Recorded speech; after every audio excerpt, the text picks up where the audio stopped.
इस वीडियो में हम प्रोजेक्टाइल मोशन को शुरू करेंगे और प्रोजेक्टाइल मोशन चूंकि ये एक इम्पॉर्टेंट टॉपिक भी है और लंबा टॉपिक भी है, तो इस पे हम टोटल 3 वीडियोस बनाएंगे। सिर्फ इसकी जो थ्योरी है उस पे, और उसके बाद एक अलग सी वीडियो बनाएंगे इस पे, एमसीक्यूज़ करेंगे वहाँ पे। तो यहाँ पे इसकी जो थ्योरी है उसकी पहली वीडियो में, यानी कि इस वीडियो में हम सिर्फ प्रोजेक्टाइल मोशन के बेसिक्स को पढ़ेंगे, और सेकंड वीडियो में हम डेरिवेशंस करेंगे और साथ में रेंज के हवाले से भी थोड़ी सी बात करेंगे, और थर्ड वीडियो में हम projectile motion from a height और projectile motion to a height की बात करेंगे। यानी कि अगर एक बॉडी को हम प्रोजेक्ट करें सरफेस से किसी हाइट पे, और अगर किसी बॉडी को प्रोजेक्ट करें हाइट से सरफेस पे, तब वहाँ पे जो डिफरेंट वेरिएबल्स हैं, यानी कि टाइम ऑफ फ्लाइट, रेंज और मैक्सिमम हाइट, वो हम कैसे फाइंड करेंगे। तो उस हवाले से हम तीसरी वीडियो में फिर बात करेंगे। तो शुरू करते हैं प्रोजेक्टाइल मोशन की बेसिक्स को।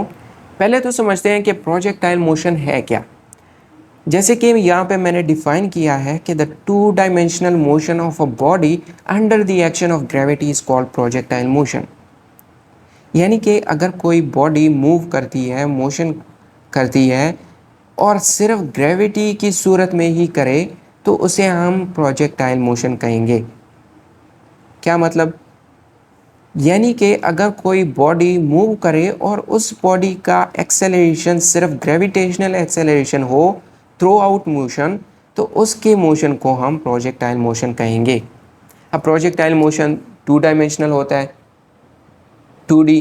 अगर यहाँ पे मैं किसी बॉडी को लूँ और उसको अगर हम प्रोजेक्ट करें, अगर कोई बॉल है उसे हमने प्रोजेक्ट किया, तो ये बॉल ऐसे जाएगी और अपने मैक्सिमम हाइट पे पहुंचेगी, वहाँ पे थोड़ी देर के लिए रुक जाएगी और फिर वापस डाउनवर्ड मोशन करेगी, और यहाँ पे कहीं सरफेस के साथ दोबारा कांटेक्ट में आएगी।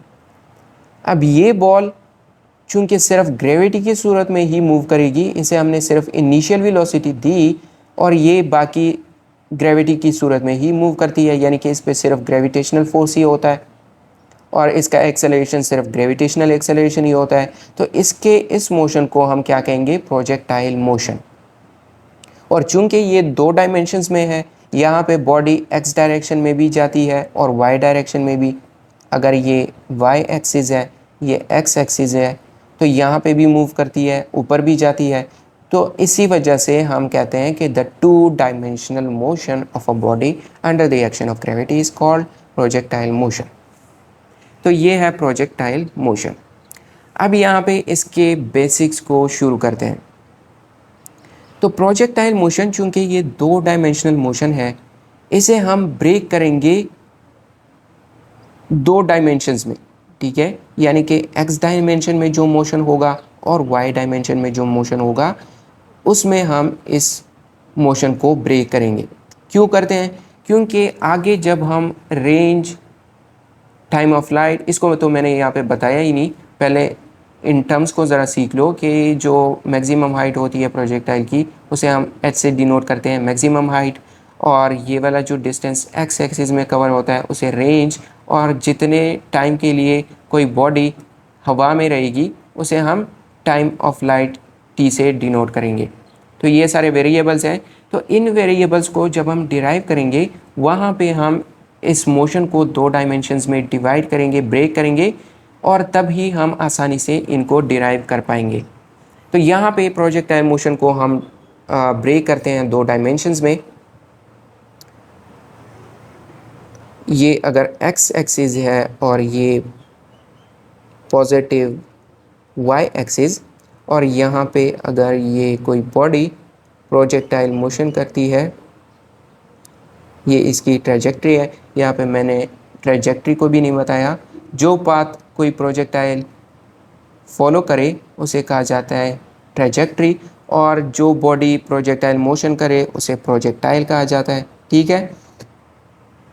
अगर ये ट्रेजेक्ट्री है किसी बॉडी की, तो यहाँ पे हम एक तो वाई डायमेंशन में मोशन देखेंगे और दूसरा एक्स डायमेंशन में। अब यहाँ पे मैं एक्स एक्सिस में मोशन को लिखूँगा और यहाँ पे वाई एक्सिस में मोशन को, यानी कि जो एक्सेलरेशन, वेलोसिटी, डिस्प्लेसमेंट वगैरह होंगे वो सारे टर्म्स हम यहाँ पे लिखेंगे। तो अगर एक्स एक्सिस की बात की जाए, यहाँ पे जो डिस्प्लेसमेंट होता है वो रेंज, और यहाँ पे जो डिस्प्लेसमेंट होगा वो ज़ीरो। ठीक है, यहाँ पे जो एक्सेलरेशन होता है वो ज़ीरो होगा, और यहाँ पे जो एक्सेलरेशन होगा वो नेगेटिव जी। इनको समझाते हैं कि ज़ीरो और नेगेटिव जी कैसे। यहाँ पे एक्स एक्सिस में जो वेलोसिटी होगी वो थ्रू आउट कॉन्स्टेंट होगी, और इसकी वैल्यू होगी वी नॉट कॉस थीटा। अगर ये एंगल है जिसके साथ हमने प्रोजेक्टाइल को प्रोजेक्ट किया है, ठीक है, पॉजिटिव एक्स एक्सिस के साथ ये एंगल, तो वेलोसिटी एक्स एक्सिस में होगी वी नॉट कॉस थीटा, और वाई एक्सिस में जो इनिशियल वेलोसिटी होगी, इनिशियल वेलोसिटी वो वी नॉट साइन थीटा, और यहाँ पे वाई एक्सिस में जो मैक्सिमम हाइट पे वेलोसिटी होगी वो ज़ीरो होगी, मैक्सिमम हाइट पे। तो ये है सारे जो टर्म्स, यानी कि एक्सेलरेशन, डिस्प्लेसमेंट वगैरह क्या होते हैं एक्स एक्सिस में और वाई एक्सिस में। अब यहाँ पे जो वेलोसिटी होती है वाई एक्सिस में वो मैक्सिमम हाइट पे ज़ीरो हो जाती है, क्योंकि अगर ये वेलोसिटी ज़ीरो ना होती तो प्रोजेक्टाइल थोड़ा सा और भी ऊपर मूव करता। यहाँ पे वेलोसिटी ज़ीरो हो जाती है, इसी वजह से प्रोजेक्टाइल थोड़ी देर के लिए रुक जाता है और फिर वापस मूव करता है डाउनवर्ड। जो इनिशियल वेलोसिटी होती है वाई एक्सिस में वो वी नॉट साइन थीटा, और एक्स एक्सिस में वी नॉट कॉस थीटा। यहाँ पे हम इस ट्रायंगल से देख सकते हैं कि अगर ये थीटा है, ये वी नॉट है, और यहाँ पे ये हो जाएगा वी नॉट साइन थीटा, और ये वी नॉट कॉस थीटा। चूँकि ये राइट एंगल ट्राइंगल होगा तो आप सिंपली इन्हें समझ सकते हैं कि साइन थीटा क्या होता है, परपेंडिकुलर बाय हाइपोटेन्यूज। तो अगर हम परपेंडिकुलर को अलग करें तो हाइपोटेन्यूज और साइन थीटा का प्रोडक्ट हो जाएगा, यानी कि वाई एक्सिस में वेलोसिटी ये होगी, एक्स एक्सिस में ये होगी। तो ये हुई वेलोसिटीज़।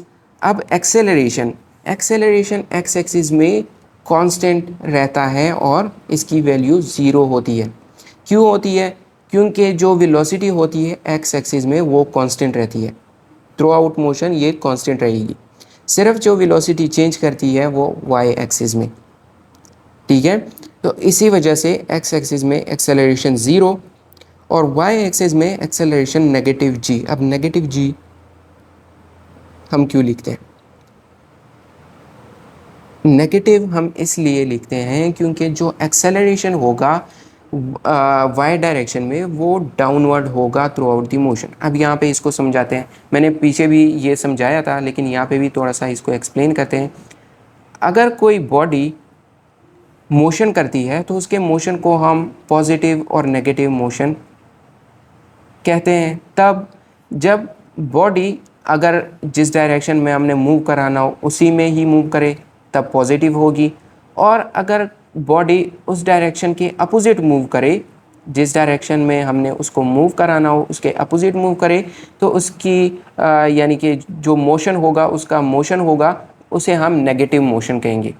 यानी कि उसका एक्सेलरेशन भी नेगेटिव, उसकी जो डिस्प्लेसमेंट होगी वो भी नेगेटिव, ये सारी चीज़ें फिर नेगेटिव हो जाती है। अब प्रोजेक्टाइल मोशन में हम पॉजिटिव मोशन को ऊपर की तरफ एज्यूम करते हैं, यानी कि पॉजिटिव मोशन वो होगा कि जब प्रोजेक्टाइल ऊपर की तरफ मूव करे, क्योंकि हम प्रोजेक्टाइल मोशन में प्रोजेक्टाइल को ऊपर की तरफ मूव कराना चाहते हैं। इसी वजह से ऊपर में मोशन को पॉजिटिव लेंगे और नीचे में मोशन को नेगेटिव लेंगे।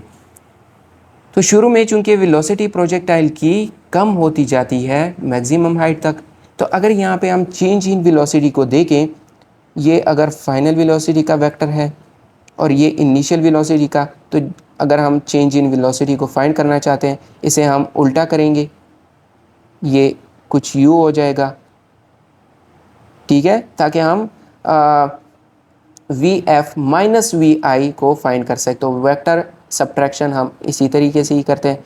अब tail of the first to the head of the last, ये डेल्टा वी का वेक्टर आएगा और डेल्टा वी का वेक्टर डाउनवर्ड है, यानी कि यहाँ से यहाँ तक डेल्टा वी का वेक्टर डाउनवर्ड है और जहाँ पे डेल्टा वी का डायरेक्शन हो वहाँ पे एक्सेलरेशन का भी डायरेक्शन होता है।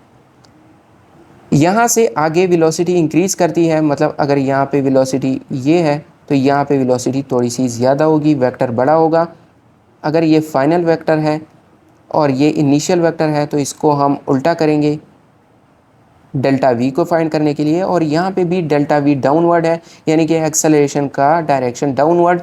और चूंकि डाउनवर्ड में एक्सेलरेशन नेगेटिव होनी चाहिए क्योंकि मोशन नेगेटिव है, तो इसी वजह से हम नेगेटिव जी लेते हैं। तो acceleration in y direction negative g और एक्स एक्सिस में ज़ीरो, और डिस्प्लेसमेंट एक्स एक्सिस में रेंज, ठीक है। वाई एक्सिस में चूंकि बॉडी शुरू में जिस पॉइंट पे थी बाद में भी उसी पॉइंट पे आ जाती है, यहाँ पे भी वी वाई डायरेक्शन में जो मोशन है ज़ीरो है, यहाँ पे भी ज़ीरो, तो वाई डायरेक्शन में डिस्प्लेसमेंट ज़ीरो होती है। तो ये है सारे जो एक्स एक्सिस में वाई एक्सिस में वेरिएबल्स, यानी कि एक्सेलरेशन, डिस्प्लेसमेंट और जितने भी टर्म्स हैं।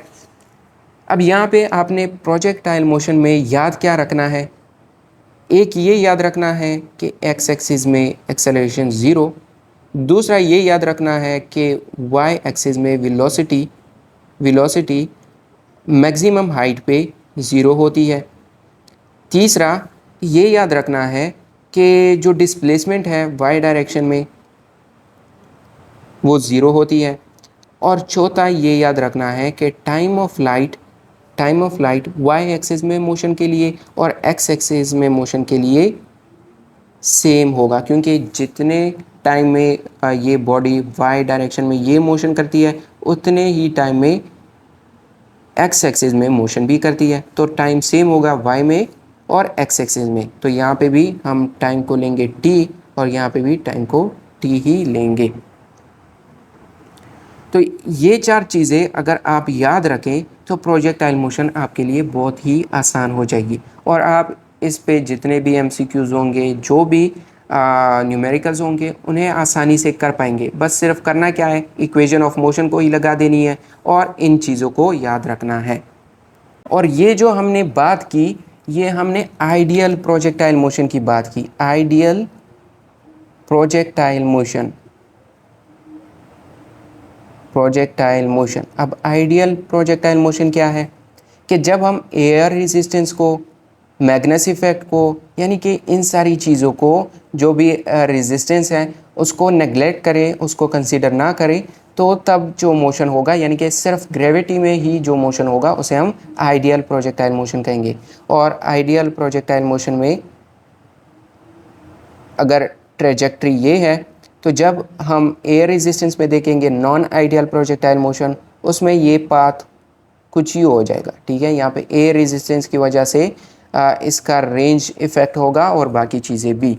तो हम सिर्फ बात क्या करेंगे, आइडियल प्रोजेक्टाइल मोशन की। तो ये थे प्रोजेक्टाइल मोशन के बेसिक्स। आगे हम इसके डेरिवेशंस करेंगे, तो वो वीडियो यहाँ पे एंड स्क्रीन पे आपको मिल जाएगी। तो फिर मिलते हैं अगली वीडियो में।